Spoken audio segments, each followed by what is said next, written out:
Okay, we're continuing with the MaMaar as where we left off last week. Just to mention that this shiur is dedicated in memory of two girls that passed away a few years ago. One of them is two sisters actually. One of them is Chayemushka Bas Ephraim Shmueli, and the second girl, the sister, the younger sister, is Sterne Esther Bas Rab Ephraim.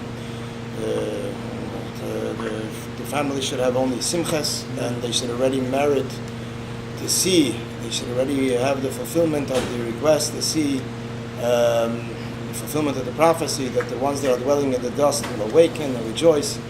And we should already have them back for the yahrzeit tonight. There was a question that somebody asked via email, why a certain chapter comes in the middle of this whole MaMaar. The chapter about Golus, which Golus is actually in everything. Golus is actually in everything. We're actually going to be on page Tzadik Ches. Siv Zayin we're going to be up to. So the question is, why is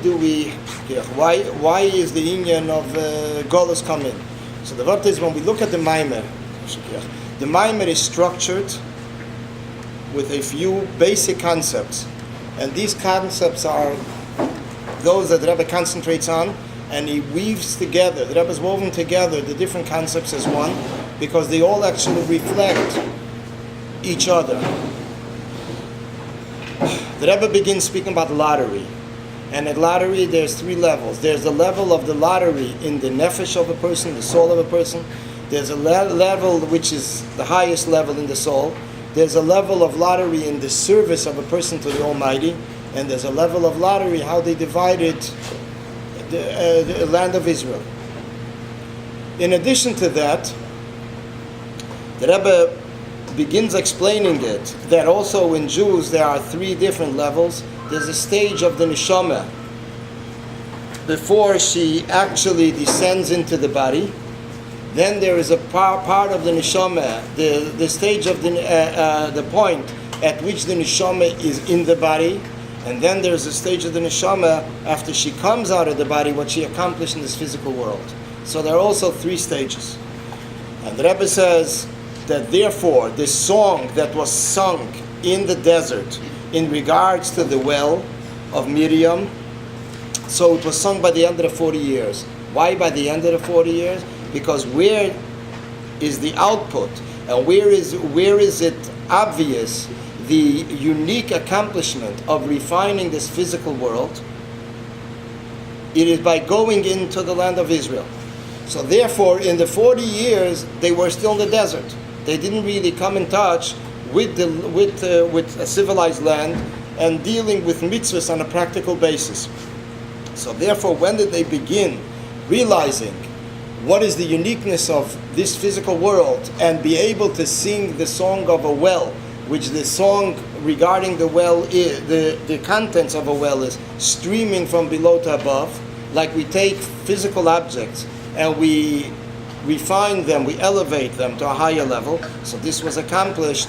They came to the realization when it was by the end of the 40 years. And then the Rebbe continues that this is the trip, the same way that the Yidden made a trip in the desert, in the same way every Yid has to make a trip and go away from his patterns, from his birthland, from his will, from his desire, from his nature, natural instincts. And this is basically the meaning of leaving everything. And this all comes, finally we come to the song of the redemption, which is the song of the upcoming redemption. And this comes after the introduction of the golus of exile, because when a person is in exile, which is in the lowest stage, so in the same sense that when a person has to pick up a building, he has to pick it up from the bottom. In the same sense, when it comes to exile, so he also has to deal with the lowest levels, and then he can accomplish an elevation in all worlds. From this, the Rebbe leads into it, that although Golus is something that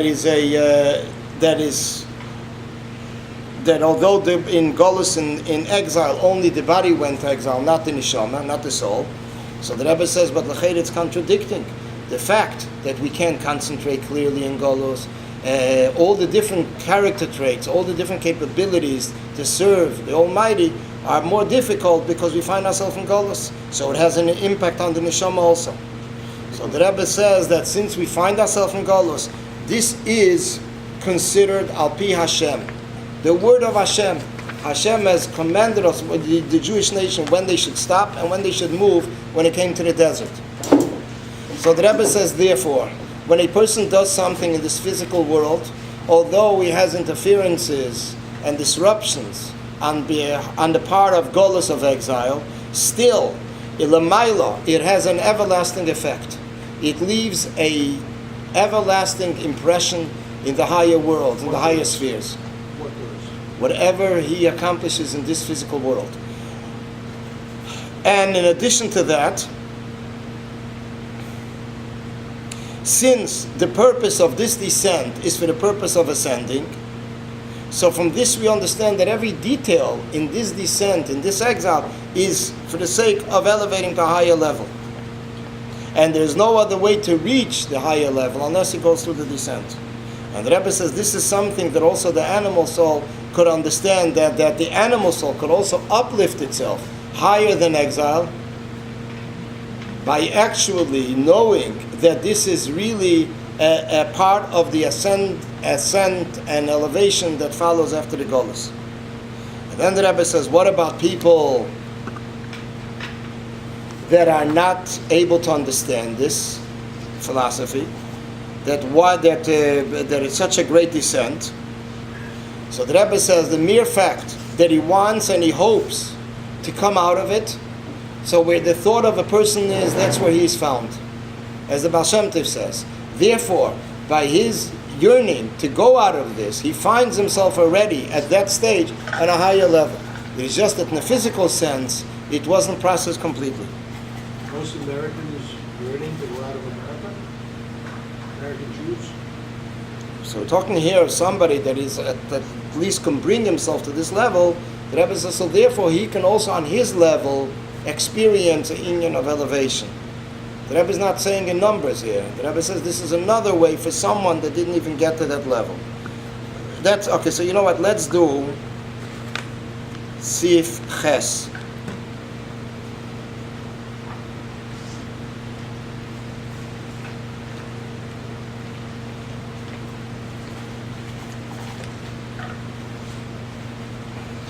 The Rebbe says like this: V'negam kishalei yel darganal.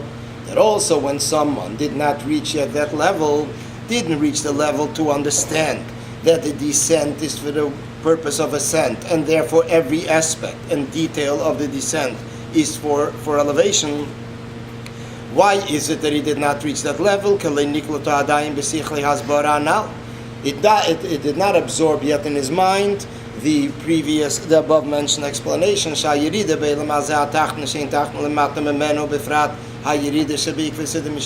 descent in this physical low world, that there's nothing lower than it. Especially the Yerida, the descent in the Ikvis of the Mashiach in a time period which is the heels of Mashiach. In this low world. So this is already like the last stage. This is a very great descent. As it's mentioned also in the Talmud, the different things that take place then, that shows on the great descent. As we see it also with physical eyes. Iraq b'shvilo aliyah is all for the purpose of ascending. Therefore, this is not considered a yerida amitis, a true descent, because it is afal pikein mikiv mishureitzum mitzap aliyas bedargas aliyah harei al yedei zegufum nimtza bedargas zu.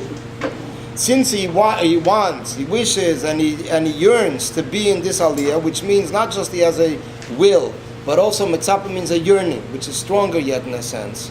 That is, like we say, the difference between pleasure and will. Pleasure is a deeper characteristic than will. And that's why we bring also in Chassidus, it's brought in Mashal that Okay, we're up to Amud Kuf.